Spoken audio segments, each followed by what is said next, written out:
రేపు పోలవరం బాట పట్టనున్నారు సీఎం చంద్రబాబు. జలవనరుల శాఖ మంత్రి నిమ్మల రామానాయుడుతో కలిసి వెళ్లనున్న ఆయన ప్రాజెక్టు నిర్మాణ పనులను పరిశీలించనున్నారు. ఆ తర్వాత ఇంజనీరింగ్ విభాగం అధికారులతో భేటీ కానున్న సీఎం జనవరి 2 నుంచి ప్రారంభించబోయే కొత్త డయాఫ్రామ్ వాల్ పనుల వివరాలను అడిగి తెలుసుకోనున్నారు. అలాగే ప్రాజెక్టు నిర్మాణ పనులకు సంబంధించి షెడ్యూల్ను విడుదల చేయనున్నారు సీఎం చంద్రబాబు.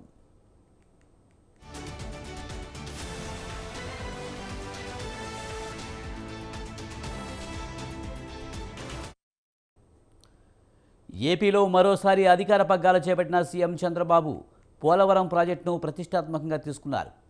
ఈ క్రమంలోనే ప్రాజెక్టు పనులపై దృష్టి సారించారు. మరోవైపు పోలవరం ప్రాజెక్టును పూర్తి చేసేందుకు కేంద్ర ప్రభుత్వం ఇటీవలే 15,000 కోట్ల రూపాయల నిధులను మంజూరు చేయడంతో పనులను పరుగులు పెట్టించేందుకు సిద్ధమైంది రాష్ట్ర ప్రభుత్వం. ఈ క్రమంలోనే రేపు పోలవరాన్ని సందర్శించనున్న చంద్రబాబు ప్రాజెక్టు నిర్మాణ పనులకు సంబంధించి షెడ్యూల్ను విడుదల చేయనున్నారు. అలాగే జనవరి 2 నుంచి ప్రారంభించబోయే కొత్త డయాఫ్రామ్ వాల్ పనులపై ఆరా తీయనున్నారు. ఇక ఇప్పటికే పోలవరం ప్రాజెక్టు, హంద్రీనివాతో పాటు ఇరిగేషన్ ప్రాజెక్టులు, వాటర్ పాలసీపై సీఎం చంద్రబాబు సమీక్ష నిర్వహించారు. ఈ సందర్భంగా జలవనరుల శాఖ ఉన్నతాధికారులకు పలు సలహాలు, సూచనలు చేశారు. ఇప్పుడు స్వయంగా తానే రేపు పోలవరం సందర్శించి పనులను పరిశీలించనున్నారు. ఇక సీఎం చంద్రబాబు పర్యటన నేపథ్యంలో పోలీసులు పాపికొండల విహారయాత్రపై తాత్కాలిక ఆంక్షలు విధించారు. ఇవాళ రేపు పాపికొండల విహారయాత్రను అధికారులు తాత్కాలికంగా నిలిపివేశారు. ఇక సీఎం అయ్యాక ఈ ఏడాది జూన్ 17న మొదటిసారి చంద్రబాబు పోలవరం ప్రాజెక్టు సందర్శించగా రేపు మరోసారి ప్రాజెక్టు బాట పట్టనున్నారు.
మరోవైపు పోలవరం పునరావాస పనులు కూడా త్వరలోనే చేపట్టనుంది ఏపీ సర్కార్.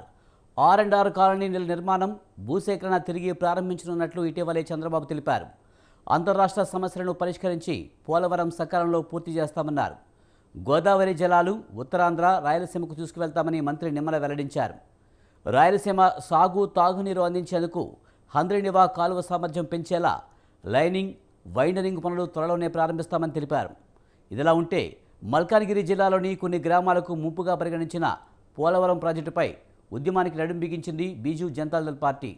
జనవరి నుంచి తమ ఉద్యమాన్ని ఉధృతం చేస్తామని ప్రకటించారు ఆ పార్టీ నేతలు. ఈ క్రమంలోనే మల్కాన్గిరి జిల్లాలో మోటు ప్రాంతాన్ని సందర్శించి ప్రజలతో మాట్లాడిన తర్వాత సమగ్ర నివేదిక రూపొందించామన్నారు.